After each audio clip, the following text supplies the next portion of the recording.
चलिए रुक करेंगे अगली बड़ी खबर का। एमपी में राज्यसभा चुनाव में बीजेपी की ऐतिहासिक जीत। जी हां, बीजेपी के तीनों प्रत्याशी निर्विरोध निर्वाचित हो गए। रजनीश अग्रवाल विधानसभा पहुंचे, तरुण चुग और महेश केवट भी विधानसभा पहुंच गए। रिटर्निंग ऑफिसर से जीत का प्रमाण पत्र लेंगे प्रत्याशी। देखिए ये बहुत बड़ी खबर है, आपको बता दें यहाँ पर भारतीय जनता पार्टी के तीनों प्रत्याशी जिन्हें आप तस्वीरों में देख रहे हैं, ये देखिए विधानसभा की तस्वीर है। बीजेपी के तीनों प्रत्याशी निर्विरोध चुने गए। इस वक्त की बहुत बड़ी खबर है, रजनीश अग्रवाल, महेश केवट, तरुण चुग, ये तीनों भारतीय जनता पार्टी के प्रत्याशी हैं जो कि निर्विरोध चुने गए हैं। एक्सक्लूसिव तस्वीरें विधानसभा से आपको दिखा रहे हैं और ये तस्वीरों में आप देख सकते हैं किस तरह से तीनों प्रत्याशी अभिवादन करते हुए यहाँ पर दिखाई दे रहे हैं। बीजेपी के तीनों प्रत्याशियों की निर्विरोध ये जीत है, निर्विरोध निर्वाचित यहाँ पर हुए। एमपी राज्यसभा चुनाव में बीजेपी की ऐतिहासिक जीत जो है ये बताई जा रही है। ये इस वक्त की बहुत बड़ी खबर है। मीनाक्षी नटराजन का नामांकन रद्द होने के बाद यहां पर भारतीय जनता पार्टी के तीनों प्रत्याशियों को निर्विरोध चुन लिया गया है। ये बहुत बड़ी खबर है और यहां पर तीनों ही प्रत्याशी तरुण चुग, रजनीश अग्रवाल और महेश केवट बीजेपी के प्रत्याशी हैं और अब ये तीनों ही मध्य प्रदेश की ओर से राज्यसभा में बैठेंगे। ये बहुत बड़ी खबर है और इससे भारतीय जनता पार्टी की एक्सक्लूसिव तस्वीरें हम आपको दिखा रहे हैं। ये बीजेपी की आपको बता दें ऐतिहासिक जीत बताई जा रही है। ये बहुत बड़ी खबर है। एक तरफ कांग्रेस के लिए बड़ा झटका तो वहीं दूसरी तरफ भारतीय जनता पार्टी की बल्ले बल्ले। तीनों भारतीय जनता पार्टी के जो प्रत्याशी कैंडिडेट हैं अब वो मध्य प्रदेश का नेतृत्व राज्यसभा में करेंगे। मध्य प्रदेश की ओर से राज्यसभा सांसद चुने गए हैं। ये यहाँ पर बहुत बड़ी खबर है और जिस तरह से कांग्रेस की जो प्रत्याशी थी कैंडिडेट, उनको सुप्रीम कोर्ट से भी कोई राहत नहीं मिली। और इसी खबर पर अधिक जानकारी के लिए हमारे संवाददाता कुमार संदीप हमारे साथ जुड़ गए। संदीप, बहुत बड़ा झटका हो जाता है कांग्रेस के लिए, लेकिन ये भारतीय जनता पार्टी के लिए तो बेहद राहत भरी खबर है। एक ऐतिहासिक जीत बीजेपी ने दर्ज कर ली। अपने तीनों कैंडिडेट को राज्यसभा भेजने में कामयाब हुई है बीजेपी।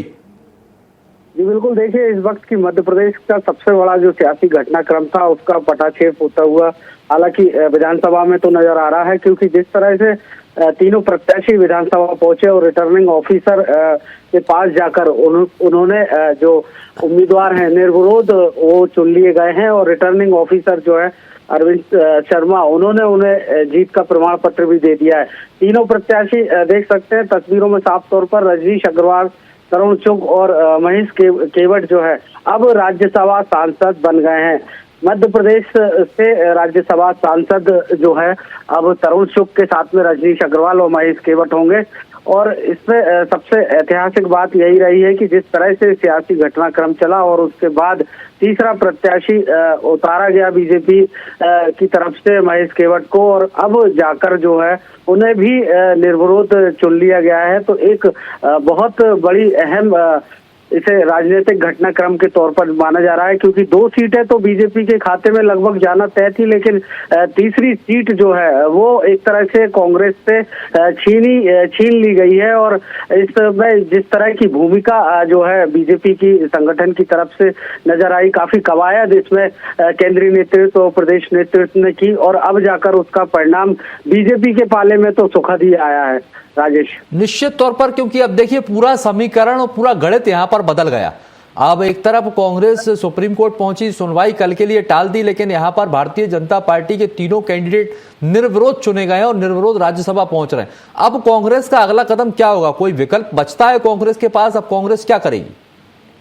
जी बिल्कुल, विकल्प की अगर बात की जाए तो कांग्रेस ने एड़ी चोटी का जोर लगाया था। रात को 1:48 पर सुप्रीम कोर्ट में जो है याचिका भी दायर की थी, लेकिन उसको संज्ञान में सुबह जब इस पर जिरह हुई तो सुप्रीम कोर्ट ने पहले तो याचिका पर जो है सुनवाई योग्य नहीं माना, लेकिन उसके बाद कांग्रेस के वकील अभिषेक मनु सिंघवी ने जब जिरह के दौरान अपना पक्ष रखा तो सुप्रीम कोर्ट का यही कहना था कि इस पर सुनवाई जरूर कर सकते हैं, लेकिन ये सुनवाई अब कल होगी। तो कुल मिलाकर देखा जाए तो अब जो है गेंद कोर्ट के पाले में है और कोर्ट जो है वो सुप्रीम कोर्ट में सुप्रीम सुनवाई होगी, कल होगी, लेकिन इसके पहले तो बीजेपी के खेमे में खुशी की लहर हो और जश्न का माहौल जो है आप अब से कुछ देर बाद और भी तस्वीरें जब आएंगी तब इसमें राजेश देखेंगे। तो अब बीजेपी की यहाँ पर जो है एक बड़ी और अहम जीत जो है केंद्र और प्रदेश नेतृत्व की मानी जा रही है और इसमें जो doctor Mohan Yadav CM doctor Mohan Yadav के साथ प्रदेश अध्यक्ष हेमंत खंडेलवाल का भी अब कद जो है वो केंद्रीय नेतृत्व के सामने काफी इससे बढ़ जाएगा, क्योंकि जिस तरह से एकजुटता का प्रदर्शन यहाँ पर बीजेपी ने किया और तीसरी सीट जो है कांग्रेस के मुंह से एक तरह से खींच के ले आई बीजेपी, तो कहीं ना कहीं प्रदेश नेतृत्व का कद जो है केंद्रीय नेतृत्व के सामने बढ़ गया है और मुख्यमंत्री डॉक्टर मोहन यादव के साथ साथ उनकी पूरी टीम और संगठन की पूरी टीम को इसका जो खिताब है वो जाता है तीसरी सीट बीजेपी की झोली में लाने के लिए। राजेश, निश्चित तौर पर यह बहुत बड़ी बात है, क्योंकि जिस तरह से बीजेपी ने अपने तीनों कैंडिडेट को राज्यसभा में भेज दिया है और यहाँ पर निर्वाचित होगा निर्विरोध बीजेपी के तीनों कैंडिडेट। शुक्रिया संदीप जानकारी साझा करने के लिए। इन तस्वीर देखने के बाद दो तस्वीरें दिख रही, कहीं खुशी तो कहीं गम। देखिए, भारतीय जनता पार्टी के लिए तो बल्ले बल्ले खुशी की खबर है, लेकिन कांग्रेस के लिए जरूर बड़ा झटका है। हालांकि सुप्रीम कोर्ट ने सुनवाई कल तक के लिए टाल दी, लेकिन सबसे बड़ी बात तो यही है कि आज नामांकन की तारीख थी और 3 बजे तक का समय था नामांकन वापसी का।